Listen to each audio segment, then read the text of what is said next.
আল্লাহর নবী জনাবে মুহাম্মদ রাসূলুল্লাহ সাল্লাল্লাহু তাআলা আলাইহি ওয়াসাল্লাম নবী বলেন, জিবরিল ভাই, ওই লোকটাকে ফেরেশতা দেখার পর কি বলবে আপনি একটু বলুন।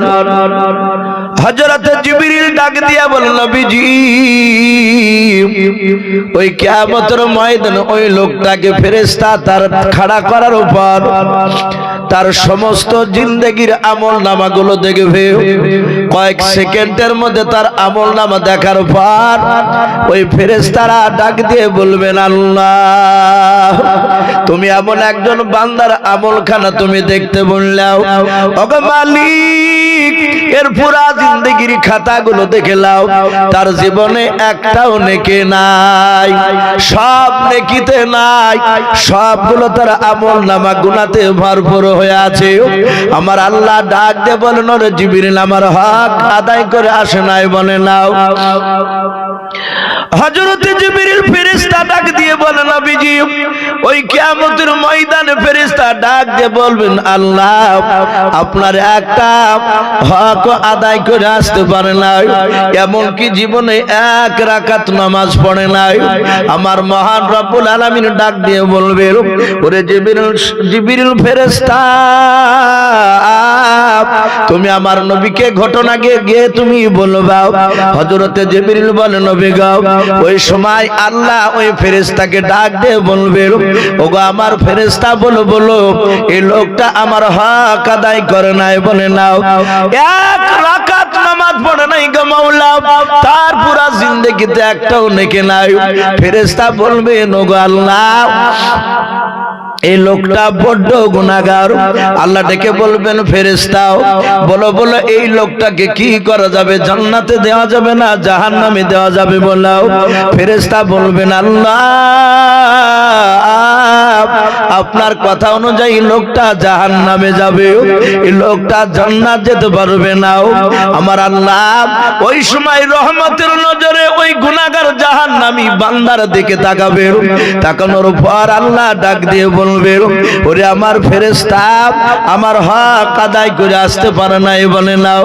বলে, বান্দা ফেরেশতা শুনে নাও, আমি আল্লাহ ইচ্ছাকৃত জানার পর আমি তার পুরা জিন্দেগির গুনাহকে আমি আল্লাহ মাফ করে দিলাম এবং জাহান্নামী এই লোকটাকে আমি জান্নাতে দিয়ে দিলাম। জোরে বলুন সুবহানাল্লাহ। বিশ্বনবী দাঁড়িয়ে দাঁড়িয়ে শুনছিলেন। আল্লাহর নবী বলেন, ওগো জিবরিল ভাই, শুনে নাও, ওই জাহান্নামী মানুষটা জান্নাতে চলে যাবে। বলে, হ্যাঁ, আল্লাহ তাকে ক্ষমা করে দিয়েছেন।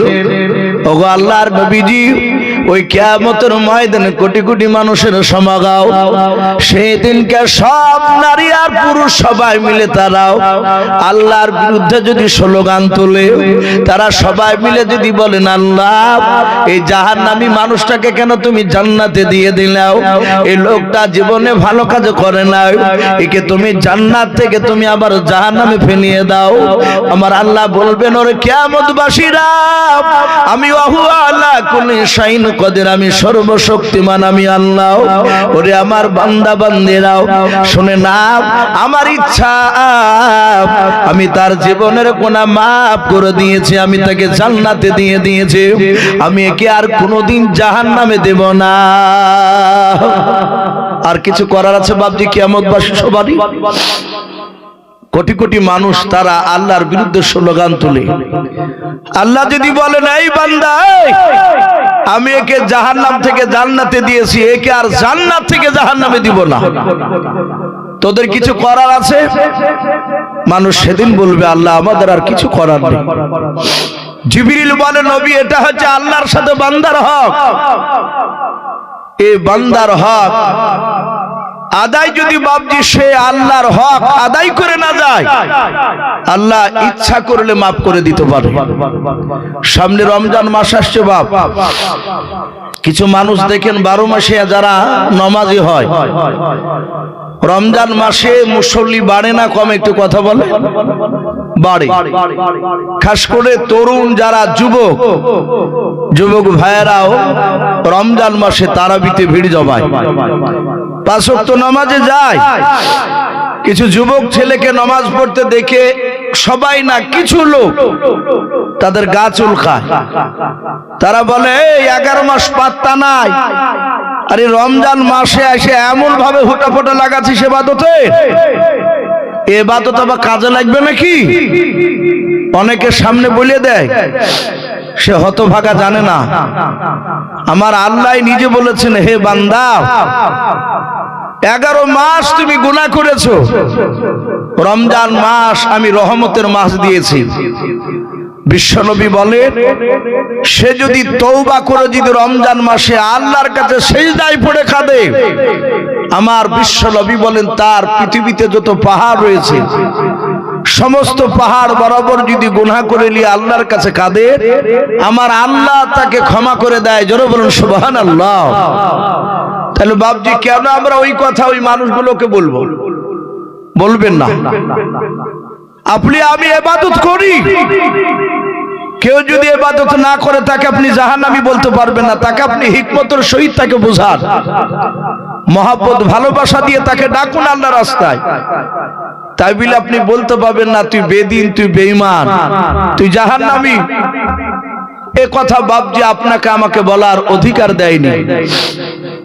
আমার বিশ্ব নবীকে বললেন, ওগো নবী আর একটা কথা শুনুন, যারা বান্দার সাথে বান্দার কিছু হক রয়েছে দুনিয়ায়, প্রথমে বলেন আল্লাহর সাথে বান্দার হক, জিবরিল আবার বলেন বান্দার সাথে কিছু বান্দার হক রয়েছে। সে যদি মৃত্যুর আগ পর্যন্ত যদি সে তার হক আদায় করে না যায়, হক মানে কাউকে আঘাত দিয়েছেন আপনি বিনা দোষে, কাউকে মেরেছে, আপনি জানেন যে আমি ছেলেটাকে দুর্বল পেয়ে আমি তাকে অন্যায়কেরও কথা বলেছি, কিন্তু এই লোকটা আপনাকে ও কোনো দিক দিয়ে পারেনি আপনাকে আঘাত করতে, সে আল্লাহর কাছে বিচার দিয়ে দিয়েছে। আপনি জানার পরও আপনি তার কাছে ক্ষমা চাইলেন না মৃত্যুর আগে। আল্লাহ রসুলকে জিবরিল বলছেন, ওগো নবী কিয়ামতের ময়দানে ওই লোকটাকে আল্লাহ মাফ করবে না। আপনি যত বড়ই বুজুর্গ দেখান দুনিয়ায়, এই জন্য বিশ্ব নবী বলেন হুকুকুল ইবাদ, বান্দার সাথে কিছু বান্দার হক রয়েছে। সাহাবাদের সামনে কথাটা শোনার পর আর সাহাবারা বাড়ি থেকে বেরোলি বাপজি প্রতিটা মানুষের কাছে সালাম দিয়ে ক্ষমা চাইতেন। মাঝে মাঝে জানতেন যদি এই আঘাত যদি পেয়ে যায় আর আমি যদি তার কাছ থেকে মৃত্যুর আগে যদি ক্ষমা না চাইতে পারি, আমার আল্লাহ কিয়ামতের ময়দানে মাফ করবে না। আমার বিশ্বনবী সাহাবাদেরকে শিক্ষাটা দিলে, শুধু সাহাবাদেরকে বলি বাপজি ছুটি নয়, হাদিস শরীফে পাওয়া যায়, বিশ্বনবীর জীবনীতে পাওয়া যায়, আল্লাহ রসুল যখন বাপজি ইন্তেকাল করে, আমি জানি না আপনারা সেই মৃত্যুর ঘটনা আপনাদের মনে আছে কিনা। রাসূল যখন ইন্তেকাল করেন, নবীজির মৃত্যুর আগে এ মাথার যন্ত্রণা বিশ্ব নবীর 17 দিন ধরে ছিল। কতদিন বললাম ভাই, একটু জোরে বলে? 17 দিন নবীজির মাথার যন্ত্রণায় কাতর হয়ে বিশ্ব নবী বিছানায় পড়েছিলেন। আমার বিশ্ব নবী রহমতের দরুদ নবী সেই সময় তাজদার মদিনা ফখরে মওজুদাত গরিবে নওয়াজ মা আমিনার হেলাল, এই আল্লাহ রাসূল সাল্লাল্লাহু আলাইহি ওয়াসাল্লাম তিনি বিছানায় পড়ে কান্না করছেন, দুই চোখের কোনা দিয়ে বাপজি পানি গড়ছে।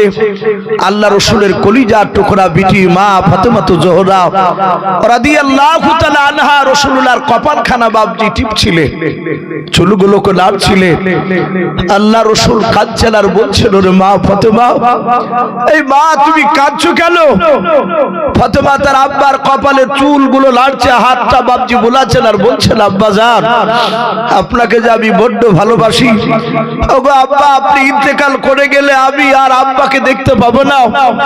ওগো আব্বা, কিয়ামতের ময়দানে আমি আপনাকে কোথায় খুঁজে বেড়াবো? আপনি বলেছেন কোটি কোটি মানুষ হবে সেদিন। ওগো নবীজি, আমি কান্না করছি শুধু আপনার দিকে তাকিয়ে। আল্লাহ রাসূল বললেন, মা তুমি কান্না করো না, আমার ইন্তেকাল করার পরে তোমারও বেশ কয়েক মাস পর ইন্তেকাল হবে। শুধু তাই নয়, হে ফাতেমা, তোমার আব্বা তোমাকে ভুলবে না। কিয়ামতের ময়দানে তুমি ভয় পেও না। তুমি কিয়ামতের ময়দানে আমাকে দেখতে বাবা পুল সিরাতের কাছে। ওই জায়গায় যদি ফাতেমা আমাকে না পাও, তাহলে তুমি মিজানের দাড়ি পাল্লার কাছে আমাকে পাবা। ফাতেমা তো জোহরা রাদিয়াল্লাহু তাআলা আনহা কাঁদেন আর বলেন, ওগো আব্বাজান, আপনাকে মিজানের দাড়ির পাল্লায় যদি ওখানে না দেখতে পাই। আল্লাহর নবী বলেন, ওরে ফাতেমা, আমাকে কাউসারের পানি পান করানো জায়গায়, ওরে মা তুমি আমাকে ওই জায়গায় দেখতে পাবা। আল্লাহর রাসূল বলেন, ওরে ফাতেমা তুমি কেঁদো না। ও ফাতেমা, তুমি আমার ওয়ার ইন্তেকাল করানোর পর কিয়ামতের ময়দানের ফাতেমা তুমি আমার সঙ্গে জান্নাতে যাবে। বলুন সুবহানাল্লাহ। ও বাপজি ভাইরাও, আল্লাহর নবী দরদি নবী জনাবে মুহাম্মদুর রাসূলুল্লাহ সাল্লাল্লাহু তাআলা আলাইহি ওয়াসাল্লামের মাথার যন্ত্রণা বাপজি দিন দিন বাড়তে লাগলো। আল্লাহর নবীজির যন্ত্রণার কথা বাপজি গোটা আরব এলাকায় বাপজি ছড়ে গেল। সাহাবারা তারা দলে দলে আসা নবীর কাছে এসে কান্না করে। ও বাপজি ভাইরাও, হাদিসে পাওয়া যায় আল্লাহর নবীজি ইন্তেকাল করার একেবারে 3 দিন আগেকার ঘটনা এসেছে। আল্লাহর দরুদ নবী জনাবে মুহাম্মদ রাসূলুল্লাহ সাল্লাল্লাহু তাআলা আলাইহি ওয়াসাল্লামের আর একজন নবী লিখেছেন বাবা 6 দিন আগেকার ঘটনাও। আল্লাহর দরুদ নবীকে এক না দুই নাই রে বাবা, গোটা মক্কা আরবের বাপজি মানুষ এবং আরবের বাহিনীর সাহাবারাও হাজার হাজার কয়েক হাজার বাপজি সাহাবা তারা সকলেই বাপজি নবীর কাছে এসে নবীজিকে দেখা করতে এসেছে। আল্লাহর নবীজিকে বাপজি ফাঁকা জায়গায় মরুভূমির ময়দানে সাহাবারা নিয়ে বসে আছেন। প্রতিটা সাহাবা তারা আল্লাহর নবীজিকে দেখতে এসেছে। হাজার হাজার সাহাবা তারা সকলেই নবীজিকে গোল করে ঘেরাও করে নিয়ে বাপজি তারা বসে আছে। সকলেই নবীজির চেহারার দিকে বাপজি তাকিয়ে তাদের দুই চোখের কোনা দিয়ে ঝরঝর করে পানি ঝরে যায়। সাহাবারা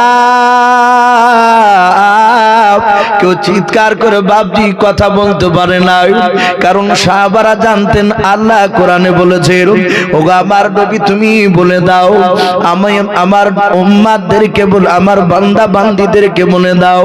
আল্লাহ ডাক দিয়ে বলেছেন, ও নবী তুমি বলে দাও, তুমি যখন সাহাবাদের সামনে কথা বলবাও, তুমি যখন আমার বান্দা বান্দির সামনে কথা বলবাও, তারা জানো হে নবীজি তোমার গলার আওয়াজের চেয়ে যেন কোনো আমার বান্দা বান্দির গলার আওয়াজটা যেন উঁচু যেন না হয়। সাহাবারা এই কথাটা শোনার পর আল্লাহর নবীজির কাছে বাপজি সাহাবারা বাপজি জোর গলায় কথা বলতেন না। সাহাবারা সকলে মাথাটা নিচু করে বাপজি কান্না করতেছে। আল্লাহর নবীজি ইন্তেকাল করে গেলে আমাদের রাহবার কে হবে, দিনকে কে পরিচালনা করবে? ওই সময় সাহাবারা বলেন, আমরা দেখলাম আল্লাহর নবীজি বিছানায় বাবা শুয়ে আছে। হঠাৎ করে নবীজি ডাক দিয়ে বলেন, ওরে সাহাবা, আমি দাঁড়াতে পারি না রে সাহাবা, আমার হাত ওখানা ধরে একটু উঁচু করে তোমরা বসাও।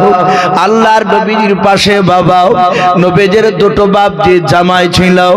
বড় জামাইটার নাম ছিল ওসমান গনি রাদিয়াল্লাহু তাআলা আনহু, দ্বিতীয় জামাইটার নাম ছিল বাপজি হযরত আলী রাদিয়াল্লাহু তাআলা আনহু। হযরত উসমান গনি আলী রাদিয়াল্লাহু তাআলা আনহু আল্লাহর নবীজির বাবা দুই ডানা দুখানা ধরার পর নবীজিকে একটু করে বাপজি উঁচু করে বসালেন। আল্লাহর নবী যে বসার পর হযরত বাপজি বিশ্ব নবী আমার ডাক দিয়ে বলেন, সাহাবা ওরে আমার জামাই সাহাবা উসমান গনি আলী শুনে নাও, আর আমাকে উঁচু করে বসায়ও নাও। যত উঁচু করছো তত আমার মাথার যন্ত্রণা বেশি হয়ে যাচ্ছে। আল্লাহর নবীর জামাই উসমান গনি রাদিয়াল্লাহু তাআলা আনহু নবীজের ডানাটা ধরে বসানোর পর পেছন দিকে দিয়ে হাতটা এভাবে দিয়ে বললেন, নবী গো আপনি একটু আমার হাতেই হিলাম দিয়ে আপনি একটু বসে যান। আল্লাহর নবী বসে আছেন, হাজার হাজার সাহাবাই কেরাম বাবা নবীর চেহারার দিকে তারা চেয়ে চেয়ে কান্না করেছিল। দরদি নবী আমার সাহাবাদের দিকে চারিদিকে লক্ষ্য করে তাকার পর নবী এইভাবে হাত ওখানা বাপজি জড়ো করে ধরলেন। উঁচু করে ধরার পর আল্লাহর নবী দিয়ে হাত ওখানা জড়ো করে ডাক দিয়ে বলেন, ওরে আমার আবু বকর সাহাবা তুমি কোথায়? তোমার হাত ওখানা আমাকে ধরতে দাও। হযরত আবু বকর সিদ্দিক রাদিয়াল্লাহু তাআলা আনহু নবীজির বাপজি সবচেয়ে দামি সাহাবা। আল্লাহর নবীজির ডান পাশে বাপজি বসেছিলেন। দরদি নবীজির কাছে দাঁড়িয়ে যাওয়ার পর হাত ওখানা নবীজির ধরলেন। হাত ওখানা জোড়ে ধরার পর কাঁদনার বলেন, নবী গো আপনি কেন আমার হাত ওখানা ধরতে চাইলেন বলার? আল্লাহর নবীজি আবু বকরের হাত ওখানা জোড়ে ধরে কাঁদনার বলেন, ওরে আবু বকর আমি আর দুনিয়ার বুকে বেশি দিন বেঁচে থাকবো না।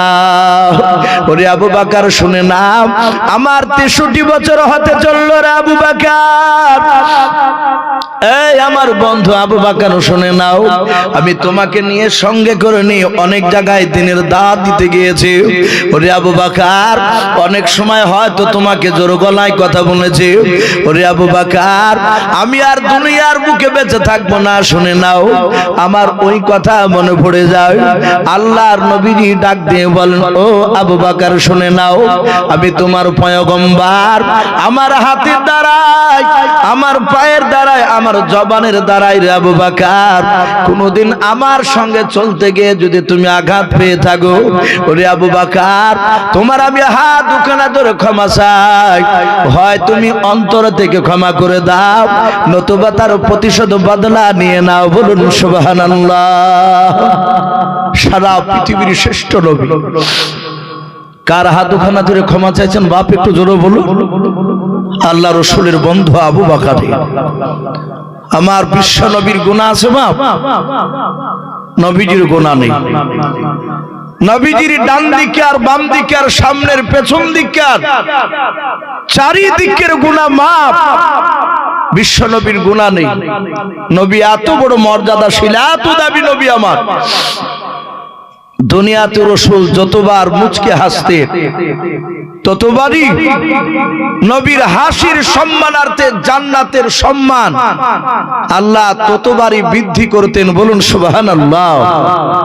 শুধু তাই নয়, নবী আমার এত দামি নবী, নবীজির শরীর থেকে ঘেমে গেলে ঘাম ঝরতো, কপাল থেকে নাক দিয়ে গা দিয়ে বাপজি গড়ে যেত ঘাম। আমাদের ঘাম বেরোলে বাপজি গন্ধ বের হয়, দুর্গন্ধ ছড়ায়। আর বিশ্ব নবীজির ঘাম বেরোলে মুশকে আম্বার নাই, খুশবু পাওয়া যেত। বলুন সুবহানাল্লাহ। একটি কিতাবে এসেছে সাহাবারা নবীর ঘামকে শিশিতে ভরে রাখতেন, চামড়ার মুশুকে ভরতেন, ওটা আতরের মতন ব্যবহার করতেন। এত দামি নবী, আর সেই নবী বাপজি আবু বকরের কাছে ক্ষমা চাইছে। হযরতে আবু বকর সিদ্দিক রাদিয়াল্লাহু তাআলা আনহু রাসূলের হাত দুখানা ধরে বলছেন, ফেদা কাবি ও আম্মি ইয়া রাসূলুল্লাহ, ওগো নবী আপনার পদতলে আমার বাপ মা কুরবান হয়ে যাক। নবীজি আপনি আমার কাছে ক্ষমা চাইবেন না, কারণ আপনি আমার কাছে কোনো দোষ অন্যায় করেননি। ওগো নবী আমি আপনার কাছে অন্যায় করেছি, আমি আপনাকে অনেক সময় চিনতে পারিনি, কিতাবে পাওয়া যায় আবু বকরের জীবনীতে আবু বকর সিদ্দিক রাদিয়াল্লাহু তাআলা আনহু নবীজির বাপজি হাতে হাত দিয়ে ঈমান আনার আগে, কলেমা পড়ার আগে আবু বকর সিরিয়ায় নাই শাম দেশে কাপড়ের ব্যবসা করতে গিয়েছিলেন। কাপড় বিক্রি করে বাজারটা ঘুরছিলেন, যে বাজারটা একটু ঘুরে ঘুরে দেখি। আবু বকর একাই ঘুরছিলেন ওই শাম দেশের বাজারে হাটে।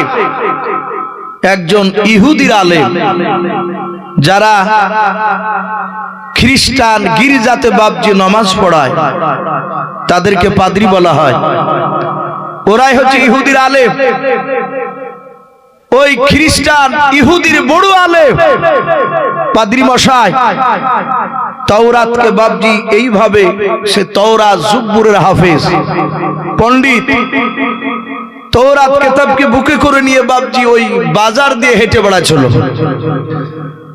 এখানে অনেক কোরআন শরীফ বাপজি পড়া মানুষ আছে, যারা পড়াও জানে না তাকে যদি বলা হয় যে বাপ এই কোরআনটা নিয়ে যে একটু মসজিদে রেখে দিয়ে শোধেনি, দেখবেন সে কোরআন পড়া না জানলো কোরআনটা হাতে ধরে এইভাবে ঝোলাতে ঝোলাতে নিয়ে যাবে, কথা বলে নিয়ে যাবে না।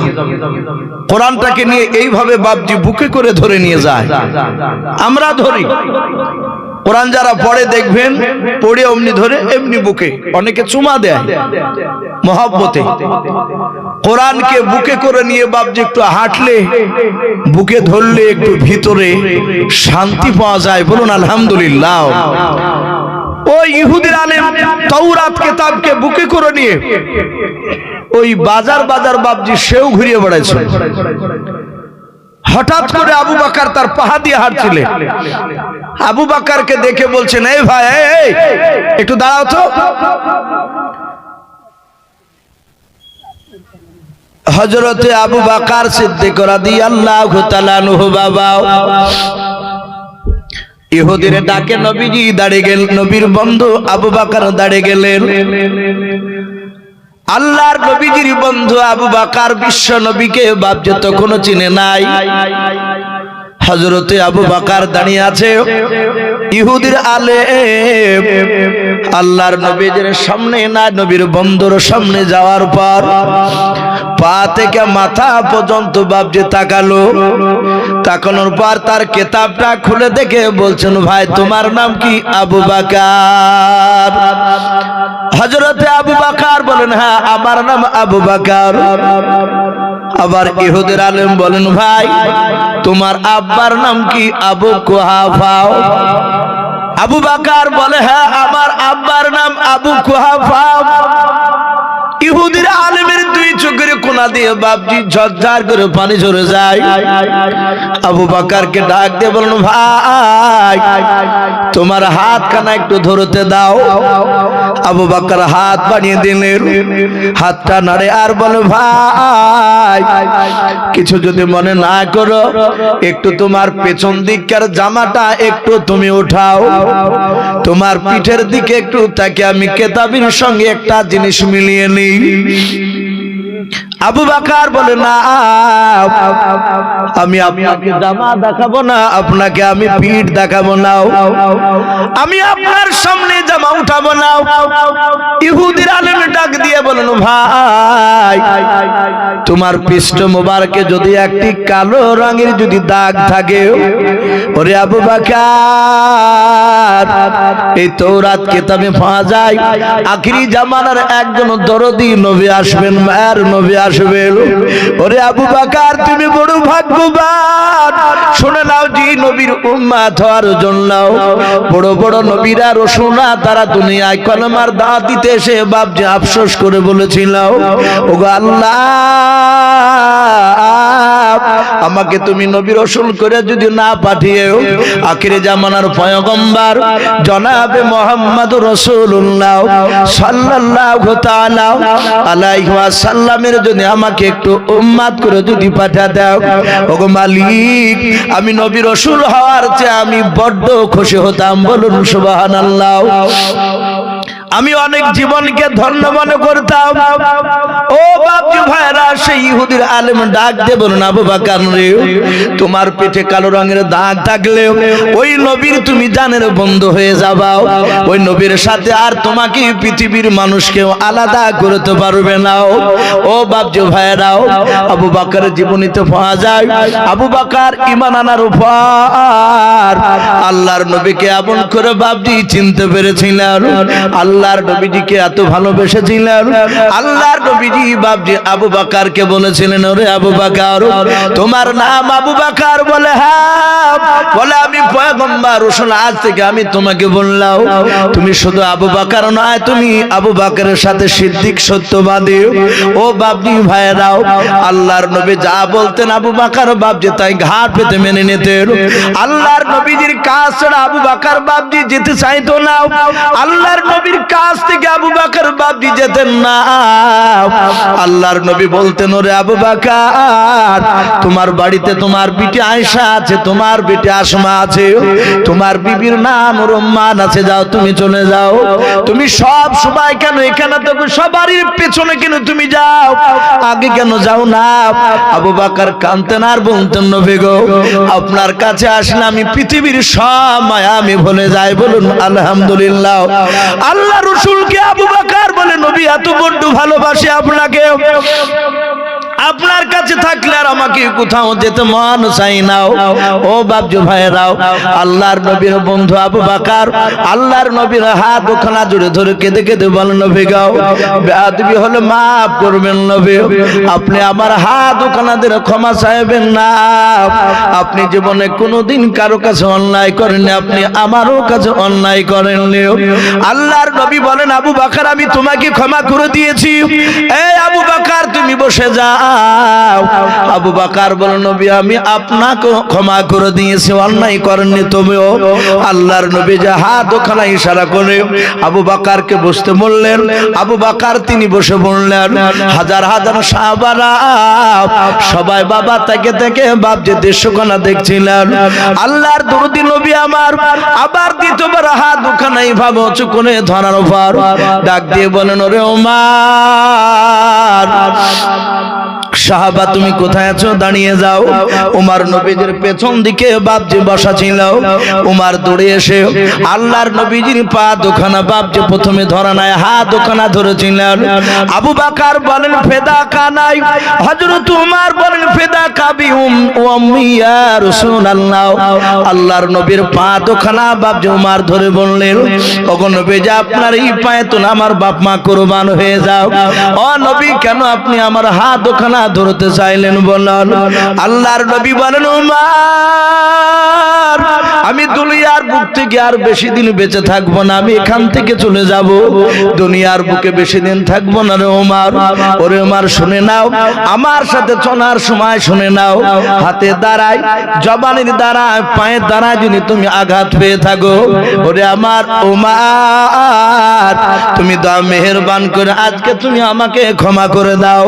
হযরত আমিরুল মুমিনিন উমর ইবনুল খাত্তাব রাদিয়াল্লাহু তাআলা আনহু আল্লাহর নবীর পা দুখানা জুড়ে ধরে কাঁদেন আর বলেন, নবী গো, ওগো আল্লাহর নবী, যে মাফ করবেন নবী, আপনি আমার কাছে অন্যায় করেন নাই নবী গো, কিন্তু আমি আপনার কাছে বড় ধরনের অন্যায় করেছিলাম।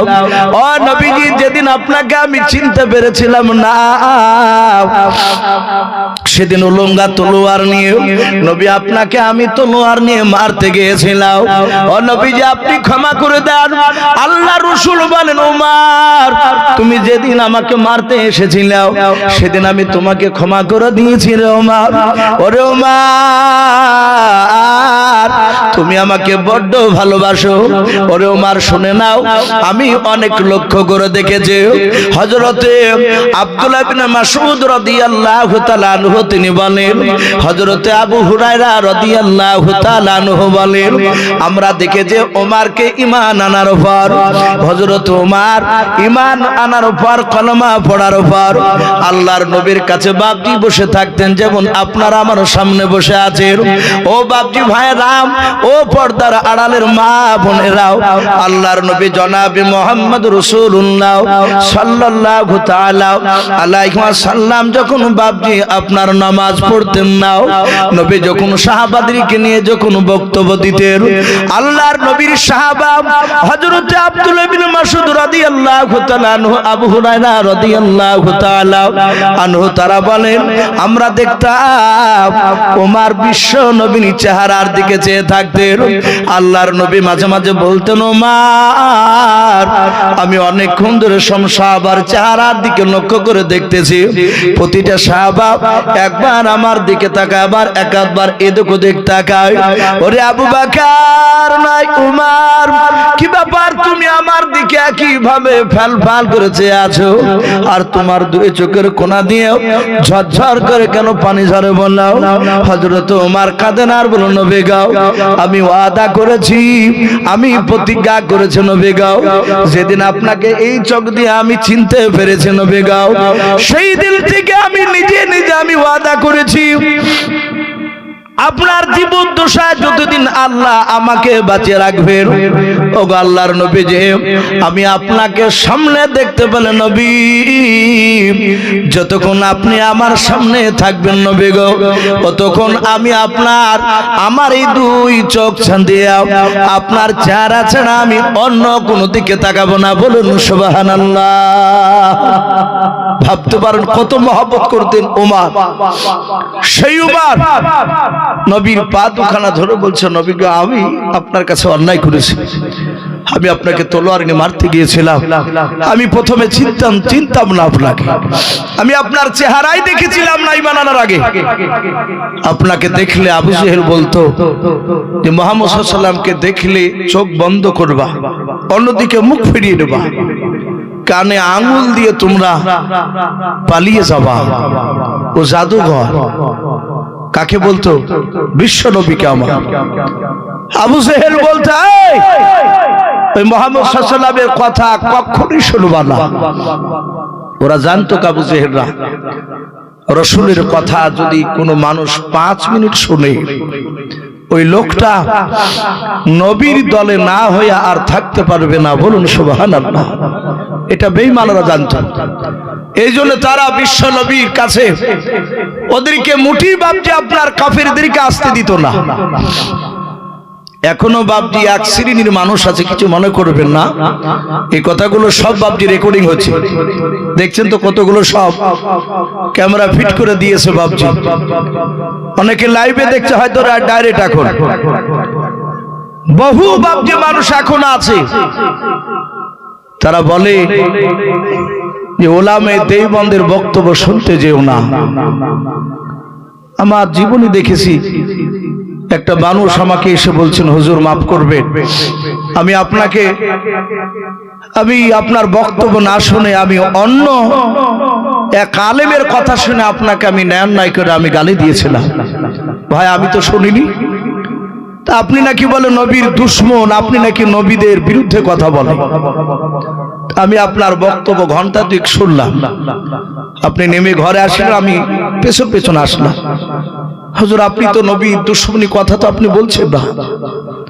বাপজি তারাও জানে, ওই এক শ্রেণীর বাপজি ভণ্ড আলেম, তারা জানে যে এদের বক্তব্য শুনলে আমাদের ভণ্ডামিগিরি আর চলবে না। একদম সেম বেঈমান আবু জেহেলরা যেভাবে বাপজি মানুষকে ভালোর দিক থেকে খারাপের দিকে নিয়ে যেত, ভালো রসুলের কাছে আসতে দিত না। এখনো আছে এক শ্রেণীর লোক, তারা বাপজি অনেক জিনিস পছন্দ করতে চায় না, অন্য লোককে যাইতেও দেয় না। বাপজি আমার সোনা লালেরা সেই সময় বেঈমান আবু জেহেলরা যত চেষ্টা করেছিল নবীর কথা থেকে মানুষকে দূরে সরে রাখবে, তারা পারেনি। তত বিশ্ব নবীর কথা আরো বেঈমানদের কাছে বেশি পৌঁছাচ্ছে। জোরে বলুন সুবহানাল্লাহ। যত বাধা দিয়ে চেষ্টা করেছে তত তাড়াতাড়ি বেঈমানদের কাছে দ্বীনের দাওয়াত দিয়েছে। বাপজি আমার সোনা লালেরা, আমার বিশ্ব নবী জনাবে মুহাম্মদ রাসূলুল্লাহ সাল্লাল্লাহু আলাইহি ওয়াসাল্লাম নবীজির কাছে ডাক দিয়ে ওমর বলছে, নবী আপনার কাছে ঈমান আনার আগে আমি আপনার চেহারা খানা আমি একভাবে তাকে দেখিনি। আমি আবু জেহেলদের উতবা সাইবা এদের কথা শুনে আমি পালিয়ে যেতাম। আপনাকে দেখলে বাচ্চা ছেলেরা দৌড়াতো।